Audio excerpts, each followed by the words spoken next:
This is MM गोप और आप पढ़ रहे हैं अकाउंटेंसी। डियर स्टूडेंट, अगर आपने अभी तक इस चैनल को सब्सक्राइब नहीं किया है तो प्लीज़ सब्सक्राइब कर लीजिएगा। Today's topic is basic accounting terms.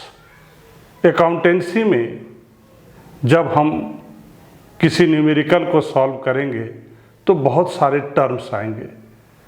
उस न्यूमेरिकल को सॉल्व करने से पहले हम यहाँ पर आपको कुछ बेसिक अकाउंटिंग टर्म के बारे में बताना चाहते हैं। Expenses. Expenses is the cost incurring in producing and selling of goods and services। Goods and services को उसके प्रोडक्शन में, उसके सेलिंग में जो भी कॉस्ट आता है उसको हम लोग एक्सपेंसेस कहते हैं। किसी गुड्स के प्रोडक्शन में, उस गुड्स को बनाने में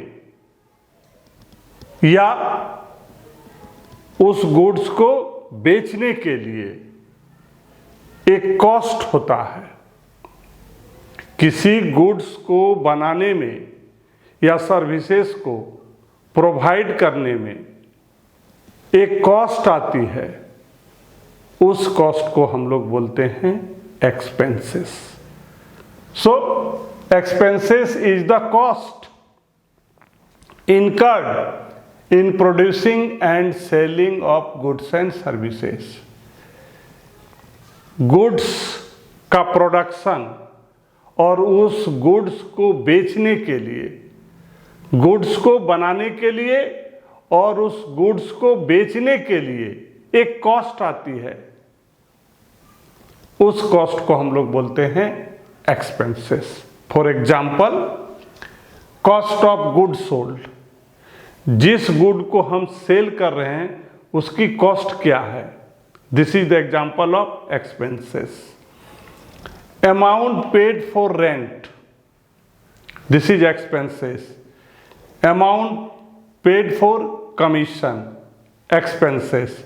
Amount paid for salary, this is expenses। Amount paid for advertisement, this is expenses। And decline in the value of an assets caused by the use of such assets for business purpose or depreciation। जब हम asset का use करते हैं in the business तो उस assets के value में क्या हो जाता है, उसकी वैल्यू कम हो जाती है, जिसको हम लोग डेप्रिसिएशन बोलते हैं। So these are the example of expenses. Very simple, goods और सर्विसेज को ड्यूरिंग द प्रोडक्शन और selling of goods and services there is a cost, that cost is calling as expenses. Next is revenue. Revenue in accounting means the income of a regular nature from any source। Revenue is a recurring in nature, that means this is done in daily, day to day। Revenue in accounting means the income of a regular nature from any sources। किसी sources के द्वारा जो daily income होता है, किसी sources के द्वारा daily जो इनकम होता है उसको हम लोग बोलते हैं revenue. So revenue in accounting means the income of a regular nature. The income of a regular nature का मतलब डेली, रोज फ्रॉम एनी सोर्स, किसी भी सोर्स से इनकम आना है रोज डेली किसी भी तरह से। It consist of the amount receive from the sale of goods. ये कैसे रिसीव होता है डेली? जब हम गुड को क्या करते हैं, सेल करते हैं। जब हम गुड को क्या करते हैं, सेल करते हैं, तो हम क्या रिसीव करते हैं, अमाउंट। उस अमाउंट को क्या बोलते हैं, revenue. And service provided to the customer, या अगर हम किसी कस्टमर को कोई सर्विस प्रोवाइड करते हैं तो उसके बदले भी हम अमाउंट रिसीव करते हैं। This is also revenue. It also include receipt of rent, commission, dividend, interest etcetera. This is the example of revenue. What are these are the receipt of rent, rent का receive करना, commission का receive करना, dividend का receive करना, interest का receive करना। These are the what, these are the revenue. So revenue refers to an accounting means income received in regular nature from any sources। कोई भी वे हो, अगर हम कोई अमाउंट रिसीव करते हैं, दिस इज रेवेन्यू। जैसा कि हमने आपको बताया कि अगर हम गुड का सेल करते हैं तो उसके बदले में जो भी हम अमाउंट रिसीव करते हैं, दिस इज रेवेन्यू। अगर किसी कारणवश हम रेंट रिसीव करते हैं, वो भी रेवेन्यू है। कोई हम सर्विस रेंडर करते हैं, उसके बदले में हमको कमीशन मिलता है, this is also revenue. Interest, अगर हमने पैसा कहीं पर इन्वेस्ट किया है, उसके बदले में अगर कोई अमाउंट मिल रहा है, this is what, this is revenue. So revenue in accounting means the income of a regular nature from any source। क्या है, income of a regular nature from any source। it consists of the amount received from the sale of goods and services provided to the customer। जब हम good का cell करते हैं, service provide करते हैं किसी कस्टमर को, तो उसके बदले में हम एक अमाउंट रिसीव करते हैं। उस अमाउंट को हम लोग बोलते हैं revenue. Revenue from operation, it is the revenue earn by an enterprise from its operating activity. Operating activity के द्वारा जो भी हम अमाउंट रिसीव करते हैं उसको बोलते हैं revenue from operation. Operating activity के द्वारा जब हम ऑपरेटिंग एक्टिविटी करते हैं तो उससे जो अमाउंट रिसीव होता है उसको बोलते हैं revenue from operation. It includes revenue from sale of goods and revenue from sale of services. जब हम गुड्स सेल करते हैं या हम कोई सर्विस का सेल करते हैं, प्रोवाइड करते हैं, तो उसके बदले में जो अमाउंट आता है उसको बोलते हैं रेवेन्यू फ्रॉम ऑपरेशन।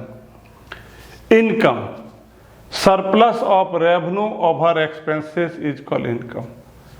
अब यहाँ पर हमने एक्सपेंसेस के बारे में भी जाना और रेवेन्यू के बारे में जाना। जब किसी बिजनेस का, जब किसी इंटरप्राइजेज का revenue is excess than expenses, अगर हम रेवेन्यू और एक्सपेंसेस की बात करेंगे तो रेवेन्यू अगर किसी इंटरप्राइजेज का, किसी बिजनेस का, किसी फर्म का अगर रेवेन्यू एक्सपेंसेस से ज़्यादा है, that means there is income. उसको हम लोग इनकम बोलते हैं। जब रेवेन्यू एक्सपेंसेस से क्या हो, एक्सीड हो, ज़्यादा हो, अधिक हो, this situation is known as income. उसको हम लोग बोलते हैं इनकम। किसी इंटरप्राइजेज का, किसी बिजनेस का अगर उसका रेवेन्यू एक्सपेंसेस से क्या हो, अधिक हो, ज़्यादा हो, this situation is known as income. So income is equal to revenue minus expenses. Profit, the excess of total revenue over total expenses of a business enterprise for an accounting period is called profit। Income excess over the expenses is called income. Here is excess over total revenue, excess over total revenue than total expenses.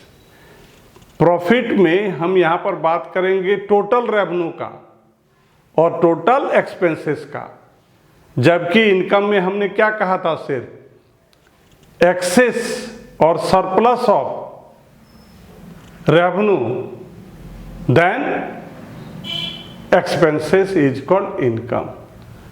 लेकिन अगर हम profit की बात करेंगे तो यहाँ पर 2-3 बातें अलग है। इसमें एक पीरियड है, एक टाइम दिया हुआ है, किसी अकाउंटिंग ईयर में, 1 साल में। बिजनेस तो वहाँ भी होगा, बिजनेस यहाँ भी होगा। तो एक अकाउंटिंग ईयर में, वहाँ पर अकाउंटिंग ईयर की बात नहीं हो रही थी, यहाँ पर क्या है, किसी अकाउंटिंग ईयर में किसी बिजनेस का, किसी फर्म का टोटल जो रेवेन्यू है, अगर टोटल एक्सपेंसेस से क्या है, ज़्यादा है, अधिक है, so there is profit. Profit और इनकम में अंतर क्या है, इनकम में क्या था, रेवेन्यू एक्सपेंसेस से ज़्यादा है, सिर्फ यही। यहाँ पर 2 बातें हैं, टोटल रेवेन्यू और टोटल एक्सपेंसेस। किसी बिजनेस के कितने दिन के लिए, 1 साल का, तो इसको बोलते हैं there is profit. The excess of total revenue over total expenses of a business enterprises for an accounting period is called. Accounting period 1 साल के अंदर में अगर किसी बिजनेस का टोटल रेवेन्यू टोटल एक्सपेंसेस से क्या हो, ज़्यादा हो, अधिक हो, this situation is known as profit. Gain, it is a monetary benefit, profit और एडवांटेज रिजल्टिंग फ्रॉम इवेंट और transaction which are incidental to business. जब किसी बिजनेस में कोई घटना होती है, किसी तरह का कोई इवेंट होता है, ट्रांजैक्शन की बात होती है, तो उससे जो मॉनेटरी बेनिफिट होता है उसको हम लोग गेन बोलते हैं। इसको एग्जांपल से समझ सकते हैं कि अगर आपकी बिल्डिंग 12 लाख 10 लाख की है और आपने उसको 12 लाख में सेल किया, बेचा, तो यहाँ पर जो डिफरेंस अमाउंट 2 लाख है, this is gain, not profit, not income. बहुत ध्यान से इनकम, प्रॉफिट और गेन का इस्तेमाल करना है। दिस इज द गेन, यहां पर साफ लिखा हुआ है, it is a monetary benefit, profit, advantages resulting from events. किसी तरह का कोई ट्रांजैक्शन होता है, लेन देन होता है, कोई भी एक्टिविटी बिजनेस में होती है, तो वहां पर हम लोग गेन की बात करते हैं। और कब ट्रांजैक्शन होगा, किसी तरह का इवेंट होगा, लेकिन उससे क्या होना चाहिए, मॉनेटरी बेनिफिट होगा, तो ये क्या हो जाएगा, गेन हो जाएगा, which are incidental to a business. So dear student, बहुत ही केयरफुल्ली ये शब्द का इस्तेमाल करना है। Income, income, profit and gain. Income में क्या आपने सीखा, revenue excess over than expenses. अब आइए बात करते हैं प्रॉफिट का, तो उसमें क्या होगा, एक अकाउंटिंग ईयर में किसी बिजनेस का जो टोटल रेवेन्यू है excess over the total expenses. अब हम लोग बात करते हैं गेन का, तो गेन क्या है, मॉनेटरी बेनिफिट है, मॉनेटरी बेनिफिट है, एडवांटेजेज है, लाभ है। कब, जब बिजनेस में किसी तरह का ट्रांजैक्शन होता है, लेन देन होता है, कुछ ऐसी एक्टिविटी होती है जिसमें पैसे का बेनिफिट होता है, तो इसको हम लोग बोलते हैं गेन। एग्जाम्पल, 10 लाख की बिल्डिंग को 12 लाख में सेल किया गया, तो ये जो 2 लाख डिफरेंट अमाउंट है, ये जो 2 लाख डिफरेंट अमाउंट है, this is the gain. So dear student, be carefully to use the word income, profit and gain. Next is loss. This is the just opposite of income. Income में क्या था? Revenue is excess over the expenses, और यहां पर क्या है loss में?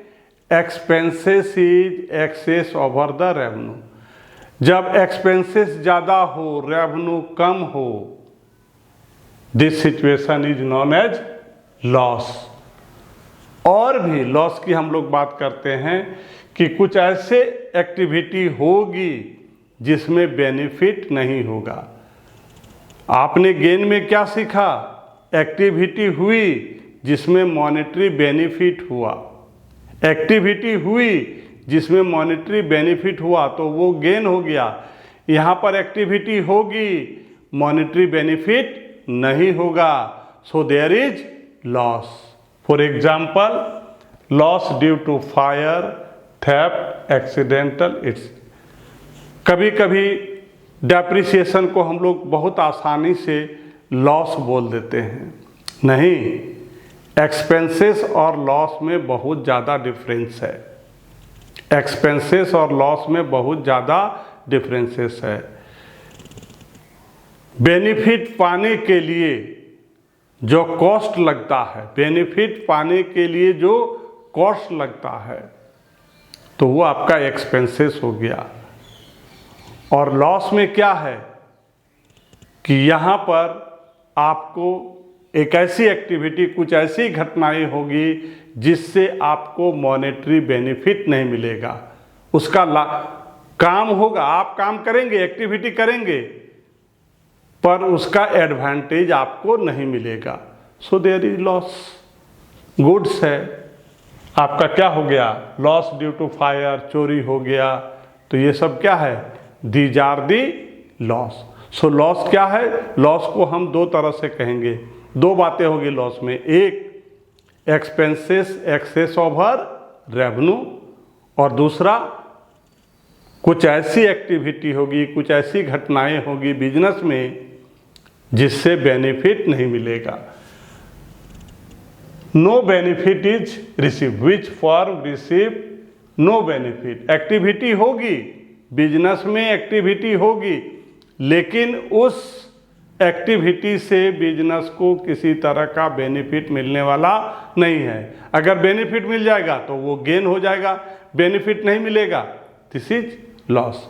जैसे आपका आग में जल जाना, कोई भी गुड्स का चोरी हो जाना, these are the some example. Next is purchase. ये जो परचेज वर्ड है, it is only use for goods. जब हम बिजनेस की बात करेंगे, अकाउंटिंग की बात करेंगे, तो जब भी गुड्स शब्द आएगा तभी हम परचेज का इस्तेमाल करते हैं। अगर गुड्स क्या है? Purchase things for sale. अगर हम कोई चीज़ खरीदते हैं और उसको बेचने के लिए, दिस इज गुड्स। कोई भी चीज़ हम खरीदते हैं लेकिन उसको बेचते नहीं हैं, सो दिस इज एसेट। तो ये जो परचेज वर्ड है, ये specially it is use for goods. Business में जब हम अकाउंटिंग की बात करेंगे तो ये जो परचेज वर्ड है, ये सिर्फ किसके लिए आता है? गुड्स के लिए आता है। परचेज वर्ड का इस्तेमाल हम लोग किसके लिए करते हैं? गुड्स के लिए करते हैं। गुड्स क्या चीज़ है? कोई भी सामान हम लोग खरीदते हैं बेचने के लिए, that thing is called goods. कोई भी सामान हम लोग खरीदते हैं लेकिन उसको बेचते नहीं हैं, दिस इज व्हाट? एसेट। सो यहाँ पर जो गुड्स शब्द का इस्तेमाल किया गया है, इसके लिए हम लोग परचेज का इस्तेमाल करते हैं। The term purchase is use only for purchase of goods. जब गुड्स परचेज करते हैं तभी हम परचेज वर्ड का यूज करते हैं। इन विच द बिजनेस डील, जब हम बिजनेस का डीलिंग करते हैं और गुड परचेज करते हैं तो वहाँ पर जो परचेज वर्ड यूज किया गया है, this is the purchase. Purchase return, when purchase goods are return to the supplier, जब सप्लायर को हम उसके गुड्स को रिटर्न कर देते हैं, जब हम सप्लायर को उसके द्वारा जो भी गुड्स परचेज करते हैं और अगर हम उसको रिटर्न कर देते हैं, so this is purchase return. It is also called return outward. Thank you.